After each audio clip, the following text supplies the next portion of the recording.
나를 위해 고난당하신 예수님에 대해서 함께 말씀을 나눕니다. 이사야 53장은 예수님이 오시기 전 600년 그 전 바로 이사야를 통해서 예언한 겁니다. 그러니까 이사야 53장을 보면 고난의 종으로 오신 예수님과 그 십자가의 현장의 모습을 볼 수 있습니다. 이것은 우연히 된 게 아니라 하나님의 계획 속에 다 이루어졌다는 거예요. 오늘 1절로 3절에 고난의 종 메시아의 모습을 말해주고 있습니다. 메시아의 모습은 어떤 아름다움도 찾을 수 없고 사람에게 멸시를 받고 외면당한 모습입니다. 그래서 메시아를 증거할 때 사람들의 반응은 믿지 않았어요. 오늘 1절에 보면 우리의 전한 것을 누가 믿었느냐, 여호와의 팔이 누게 나타나느냐. 당시에 메시아의 고난의 종, 그 종으로 전에는 누가 믿었느냐, 믿는 사람이 너무나 적었다는 겁니다. 오늘날도 예수님을 전해도 믿는 사람이 이렇게 많지 않습니다. 누가 과연 믿었는가, 여호와의 팔이 누게 나타났는가, 그 탄식이 그때나 지금이나 있는 겁니다. 여러분, 왜 이렇게 되었냐 이거예요. 우리 가운데 나타나신 예수님의 모습은 너무 초라했어요. 오늘 2절에 예수님이 세상에 메시아로 오실 때의 모습입니다. 그는 주 앞에서 자라난 길을 연한 순 같고 마른 땅에서 나온 줄기 같아서 고운 모양도 없고 풍채도 없은즉 우리의 보기에 흠모할 만한 아름다운 것이 없도다. 그는 예수님을 가리킵니다. 예수님은 연한 순 같고 마른 땅에서 나온 줄기 같았어요. 마른 땅에서 나온 줄기가 무슨 힘을 쓰겠어요? 당시 이스라엘은 로마 제국에서 정치적 해방을 이룰 메시아를 기다리고 있었습니다. 그런데 예수님의 모습은 그런 모습이 아니었어요. 그 시대 사람들 인물을 들어보면 키도 크고 잘생기고 그 몸 풍채 위엄이 대단했습니다. 그런데 예수님은 고운 모양도 없고 풍채도 없고 흠모하고 사모할 만한 아름다운 것이 없다는 거예요. 그러다 보니까 유대인들이 예수님이 메시아라고 하니까 멸시를 합니다. 오늘 3절에 보면 그는 멸시를 받아서 사람에게 실어 버림받았고 간고를 많이 겪었으며 질고를 아는 자라 마치 사람에게 얼굴을 가리우고 보지 않음을 받은 자 같아서 멸시를 당하였고 우리도 그를 기이 여기지 아니었도다. 멸시를 받았다는 것은 얼굴에 침을 뱉었다는 거예요. 얼굴에 침을 뱉는다는 건요, 인격 모독이고 자존심의 관계입니다. 사람이 배고픔도 참고 아픔도 고통 다 견딜 수 있습니다. 그런데 자존심이 상하면 못 참습니다. 자존심 때문에 살인이 나고 자존심 때문에 볼 사람도 안 보는 거예요. 예수님이 그런 멸시를 받고도 참으셨어요. 또 예수님은 유대인들로 그런 모습이 너무 싫은 거예요. 그래서 유대인들이요, 예수님 메시아라고 하니까 싫은 거예요. 그래서 십자가에 못 박으라고 그렇게 외쳐댔던 겁니다. 예수님은 간고를 많이 겪었고 질고를 아는 자를 했어요. 간고는 병든 자의 슬픔, 실패자가 낙심될 때의 마음입니다. 질고는 아이를 낳는 고통의 괴로움입니다. 사람들은 연약한 예수님이 메시아로 하니까 얼굴을 가리우고 보지를 않았어요. 보지 않으면서 아예 멸시해버릴 겁니다. 사람들에게 멸시를 당한 예수님, 그 누구도 귀하게 여기지 않았습니다. 지금도 예수가 어떻게 우리의 구원자가 되느냐 아무리 외쳐도 귀하게 여기지 않는 사람들 많습니다.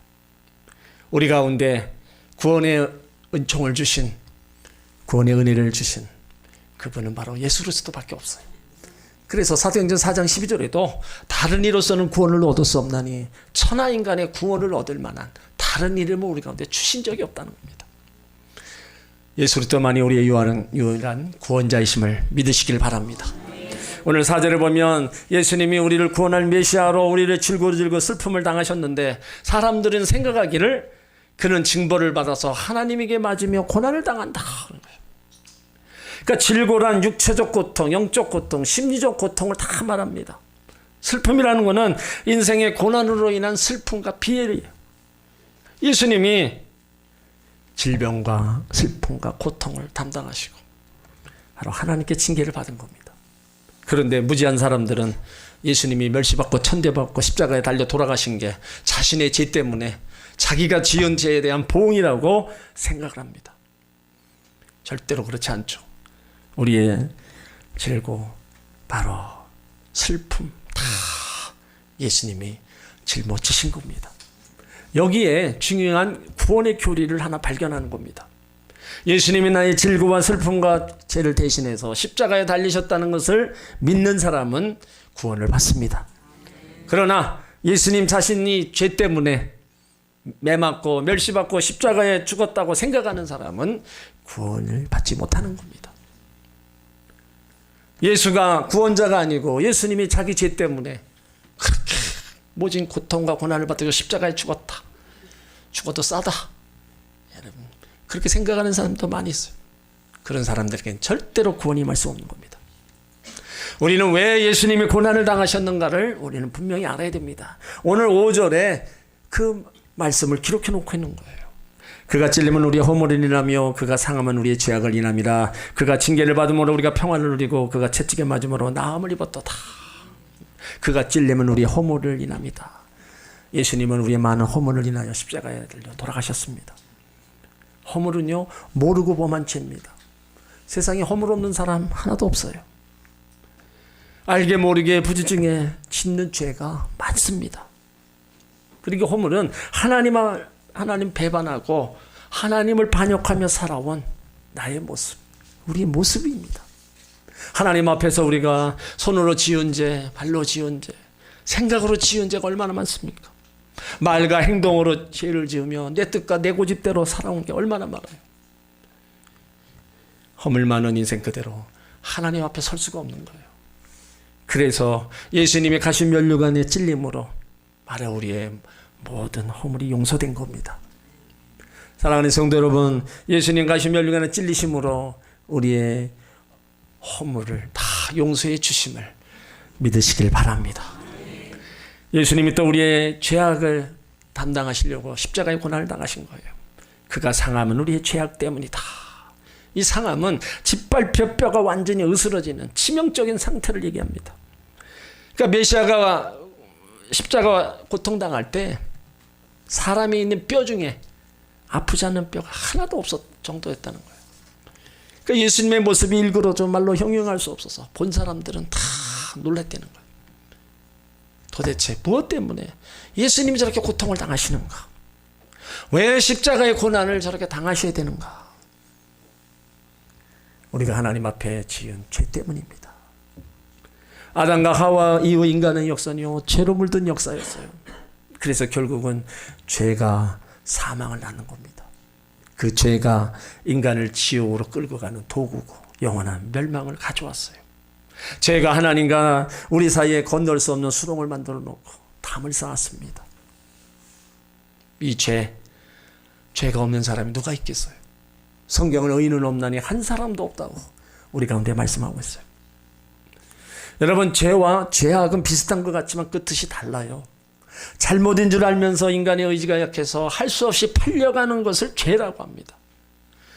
또 죄인 줄 알면서도 욕심을 채우려고 계획적으로 범하는 죄를 죄악이라고 얘기해요. 몰라서 범한 허물이 있고 알고도 끌려가는 죄가 있고 알고도 욕심을 채우려는 계획적으로 범하는 죄악이 있습니다. 그래서 허물과 죄악은 하나님을 떠나서 자기 중심적으로 살며 방탕하고 반항하려는 의지나 행위를 얘기하는 거예요. 그러니까 한마디로 불순종의 죄라고 할 수 있습니다. 그러니까 예수님이 고난받으신 것, 나의 허물과 죄 때문입니다. 십자가를 지심으로 그 죄사함의 길을 열어주신 겁니다. 구약시대 때는요, 죄 지은 사람이 용서받기 위해서 짐승을 희생 제물로 하나님께 바쳐야 됐어요. 제물을 드리는 사람이 짐승의 머리에 손을 얹고 자기 죄를 짐승에게 전가시키고 자기 대신해서 짐승이 희생되었던 겁니다. 희생 제물을 드려서 짐승이 불에 태워짐으로 하나님 앞에 자기 죄가 불살라 태워지고 없어진다는 것을 믿었어요. 또 1년에 한 번씩 속죄의 절기가 있었습니다. 속죄일에 제사장은 모든 백성들 앞에서 수염소 머리에 손을 얹고 백성들의 죄를 염소에게 전가시켜 광야로 쫓아냅니다. 결국 염소는 광야에서 맹수의 먹이가 되어 죽는 겁니다. 이로써 백성들의 죄가 사해진다고 믿었습니다. 그런데 이 구약의 제사가 너무 불완전한 거예요. 여러분들이 성전에 올 때마다 짐승 하나씩 갖고 와서 여기서 목을 쳐서 피를 흘린다. 그러면서 내 죄가 사함받았다. 여러분 한번 그렇게 해보세요. 이 땅에 살아있는 짐승들 결국엔 다 교회 와서 다 죽는 거예요. 여러분 그것이 갖고 내 죄가 사함받는다. 지금도 그러면 교회가 피비린내 나는 장소가 되는 거예요. 그것 가지고는 안 된다는 거예요. 그래서 하나님이 예수님의 십자가의 희생으로 보여주신 겁니다. 불완전한 제사가 완전한 예수님의 십자가에 피 흘려 죽으심으로 말미암아 이제 하나님과 가로막혀 있던 모든 성소의 휘장이 갈라지고 누구든지 하나님 앞에 나올 수 있는 그런 은혜를 베풀어 주신 거예요. 그래서 세례 요한도 보라 세상 죄를 지고 가는 하나님의 어린 양이로다 그랬습니다. 예수님이 고난받으신 거 자기 죄나 허물 때문에 고난당한 게 아니에요. 나의 허물과 죄 때문입니다. 이것을 알고 믿는 것이 바로 믿음입니다. 예수님의 희생제물 죄값을 담당하셨다. 사랑하는 성도 여러분, 우리를 사랑하신 하나님의 사랑과 예수님 십자가 고난으로 죄사함 받은 것을 믿으시길 바랍니다. 그리고 우리의 평화를 주시려고 십자가 고난을 당하셨습니다. 그가 징계를 받음으로 우리가 평화를 누렸다. 그러니까 예수님께서 우리를 대신해서 징계를 받음으로 하나님과의 관계가 회복되고 평화가 다가왔어요. 우리가 하나님과 평화를 누리기 위해서는 날마다 주님 앞에 와야 됩니다. 이 땅에 평화롭게 하는 근거는 물질이나 이념이 아닙니다. 예수로밖에 없다는 거예요. 그러니까 사람의 행복, 여러분 평안에 있습니다. 세상 것 다 부경화를 누리고 많은 것을 가지고 있다 할지라도 그 심령에 평안이 없는 사람은요 불행한 사람입니다. 하지만 좀 부족하고 좀 연약하다 할지라도 예수님으로 인해서 주시는 참 평안이 내 안에 있을 때 여러분 그 무엇과도 바꿀 수 없는 거예요. 예수님 십자가 고난을 통해서 믿는 자에게 구원을 주시고 그 마음에 기쁨과 평안을 허락해 주신 거예요. 때로는 환난 당할 때도요. 그 환난으로 인해서 우리 마음이 염려와 근심 불안이 차 있을 때 주께서 주시는 그 평안함으로 그 모든 환난들 또 이기게 하시는 겁니다. 요한복음 14장 27절에 평안을 너에게 끼치노니 곧 나의 평안을 너에게 주노라. 내가 너에게 주는 것은 세상이 주는 것 같지 아니하니라. 너희는 마음에 금신도 말고 두려워하지도 말라. 예수님만큼 고난당한 사람 누가 있겠습니까? 그러므로 우리가 예수님의 고난을 바라보면 마음의 위로받고 평안이 임하는 것입니다. 예수님은 나를 위하여 바로 나를 대신하여 십자가에 죽으시며 평안을 누리게 해주셨습니다. 십자가 예수님을 바라봄으로 주님이 주시는 평안이 여러분 심령 가운데 항상 넘치기를 주의 이름으로 축원합니다. 예수님은 우리의 질병을 담당하시려고 채찍에 맞으셨다 그랬어요. 그가 채찍에 맞음으로 나음을 입었다. 그 채찍 끝에 조그만 납덩어리 하나가 달려 있습니다. 한번 때리면 납덩어리가 예수님 몸에 박히는 거예요. 여러분 얼마나 아팠겠어요. 여러분 손에 가시만 찍혀도 아프다고 소리를 질러요. 근데 예수님이 그 납덩어리 같은 것이 몸에 찍혔을 때 얼마나 아팠겠냐고요. 그 아픔을 참으셨어요. 왜 참았어요? 인간의 모든 질병을 짊어지시려고 참으신 겁니다. 베드로전서 2장 24절에 친히 나무에 달려 그 몸으로 우리 죄를 담당하셨으니 이는 우리로 죄에 대해 죽고 의에 대해 살게 하려 하심이라. 저가 채찍에 맞음으로 너희는 나음을 얻었다. 왜 채찍에 맞으셨어요? 우리의 모든 질병과 약함을 치료하시기 위함입니다. 그 채찍 맞을 때 살이 찢어지고 피가 쏟아짐으로 우리의 병이 대속된 겁니다. 예수님은 지금도 영혼육을 치료하십니다. 마음의 상처와 고통, 육체의 질병과 나약함을 치료하십니다. 오늘도 예수님은요 위대한 치료자이신 의사입니다. 그러므로 우리가 병들었을 때 주님 앞에 나와서 고침받기 위해서 약속의 말씀을 붙잡고 기도해야 된다는 거예요. 예수님 채찍이 맞음으로 나음을 얻었다고 하셨는데 그 말씀 그대로 나의 아픔이 있고 질병이 있습니다. 주여 치료하여 주옵소서. 주님을 찾고 또 찾고 기도하면 치료의 역사는 지금도 일어나는 겁니다. 예수의 이름의 권세에 치료의 역사가 일어남을 믿으시길 바랍니다. 다 나를 위해서 바로 그렇게 채찍에 맞으셨기 때문에 그 약속의 말씀 그대로 우리 가운데 그 약속을 이루어 주실 줄 믿습니다. 우리는 이렇게 예수님이 나를 위해서 고난당하셨는데 관심을 안 갖습니다. 인간의 타락한 본성은요, 원래 죄성을 갖고 있어서 하나님을 떠나기를, 하나님 멀리 하기를 좋아합니다. 주일날 교회 가기보다도 놀러 가고 싶고요, 하나님의 거룩한 뜻과 요구를 거절하고 죄악의 길을 가기를 좋아해요. 어찌 보면 참 그 누구도 못 말릴 게 자기 소견에 우리가 신앙생활을 하려고 하는 그런 마음들이 다 있어요. 그래도 하나님은 우리를 사랑하셔서 우리의 죄악을 예수님에게 담당시켰다는 거예요. 오늘 6절에 보면 우리는 다 양 같아서 그릇 행하며 각기 지 길로 갔거늘 여호와께서는 우리 무리의 죄악을 그에게 담당시켰다.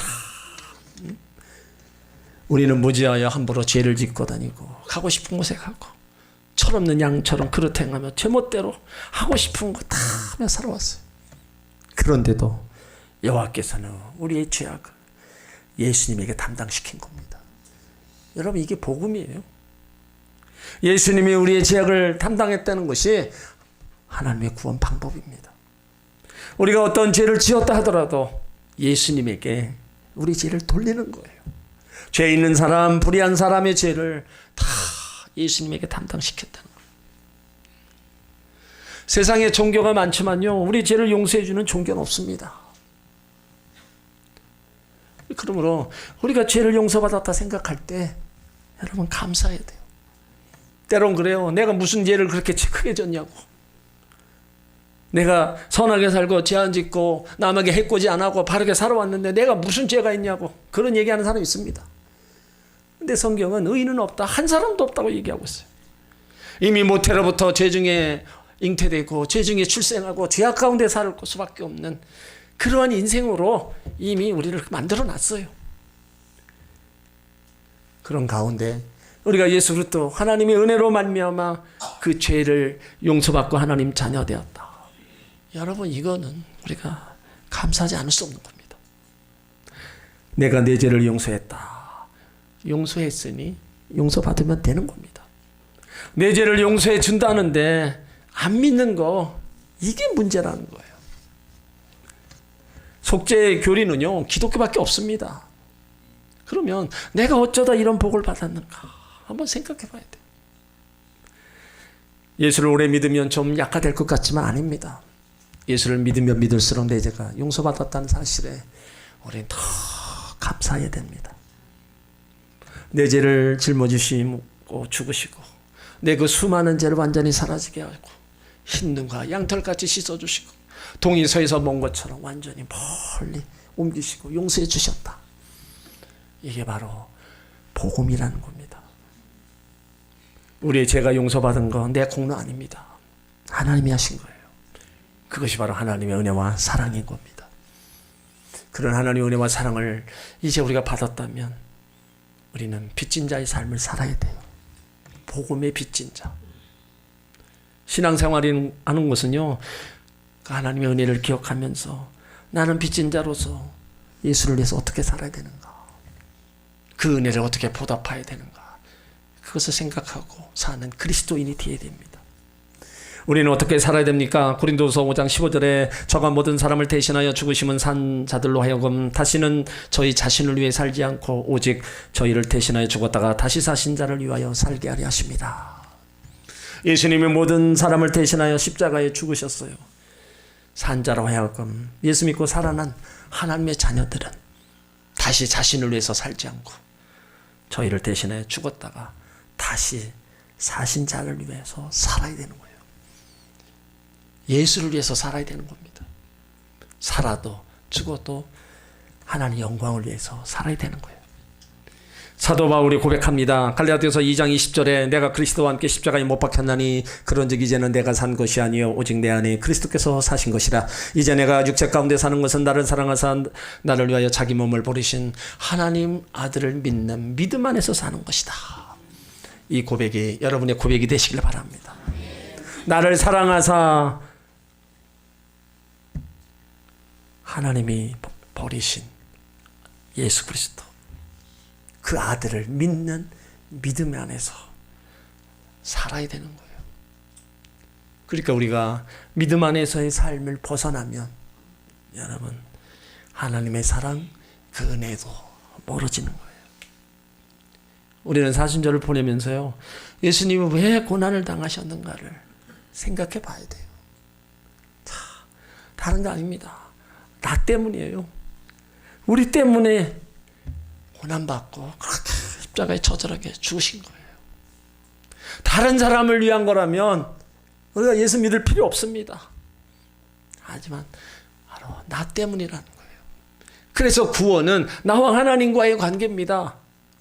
하나님과 나와의 관계 속에서 그 구원이 이루어지는 거고, 예수님이 그렇게 고난받으시고 십자가에서 죽으신 거예요.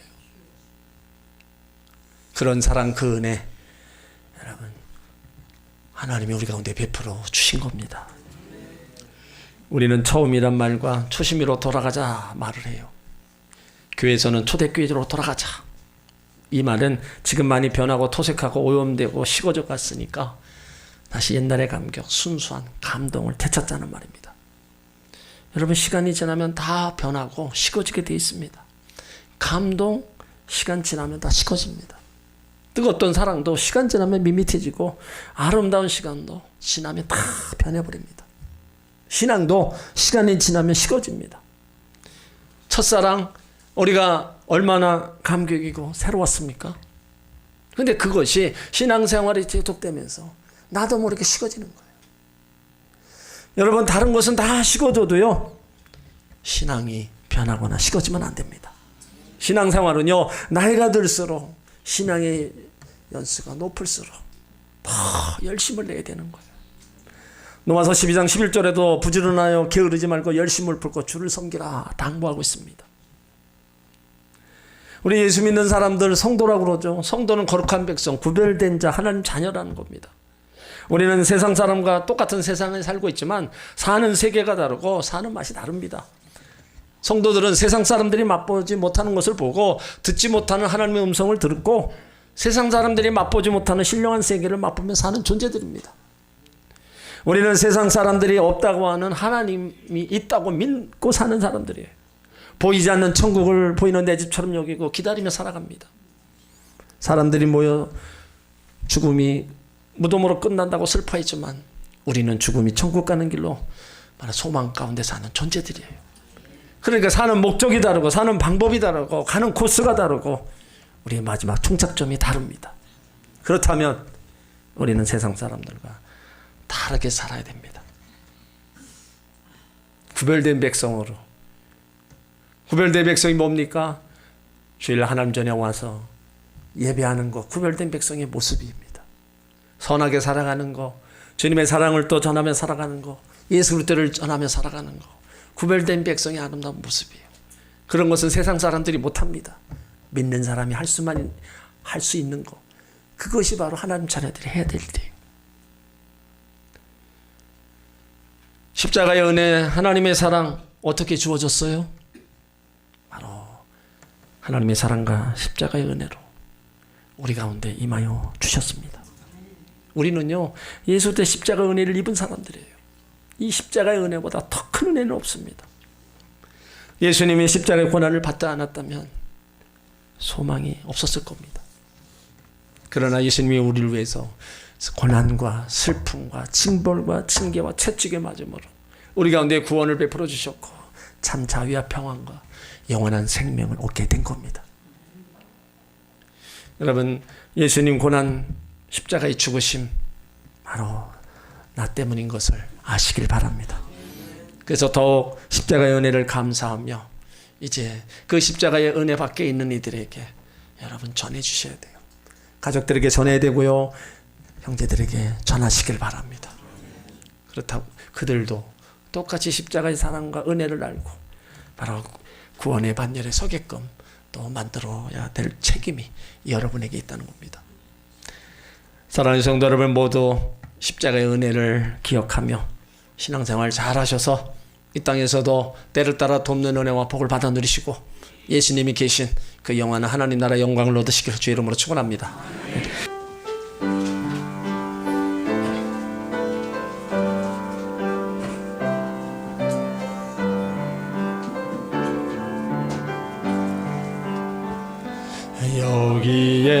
여기에 모인 주의 은총 받은 자여라. 주께서 이 자리에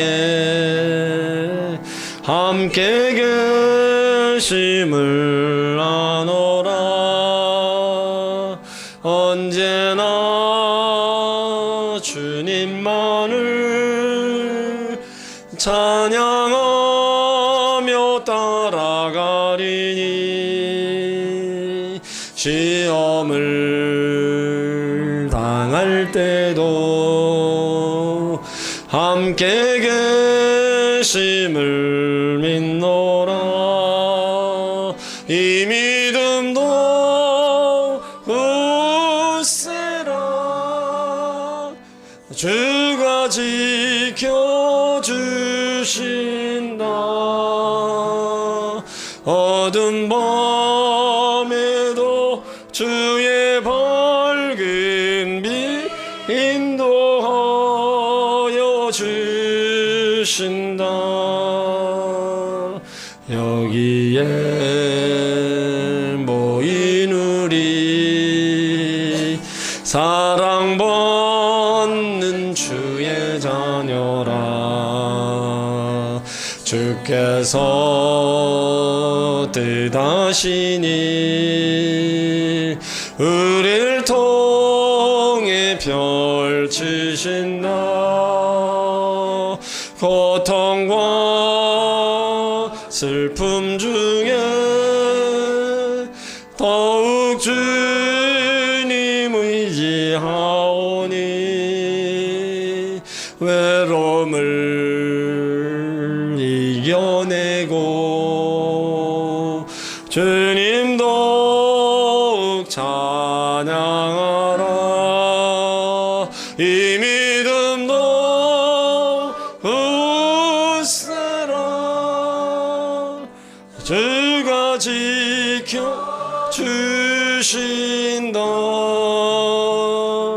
어두운 밤에도 주의 밝은 빛 인도하여 주신다. 하나님, 귀한 예물 올립니다. 하나님, 구별하여 올립니다. 일일이 기억하여 주시옵소서. 일일이 연락하여 주옵소서. 사랑하는 성도들 또 가족들 열심히 일합니다. 수고하는 손길에 재물을 능을 도와여 주시고 하나님 돕는 은혜를 베풀어 주시어서 잘 되어나가고 풍성한 열매가 맺어지게 하여 주시옵소서. 이제는 우리 주 예수 그리스도의 은혜와 하나님 아버지 극진하신 사랑과 보혜사 성령님의 위로와 치료와 참 평안이 예배드리고 나가는 모든 성도 위에 이제로부터 영원토록 함께 계시기를 간절히 축원하옵나이다. 아멘.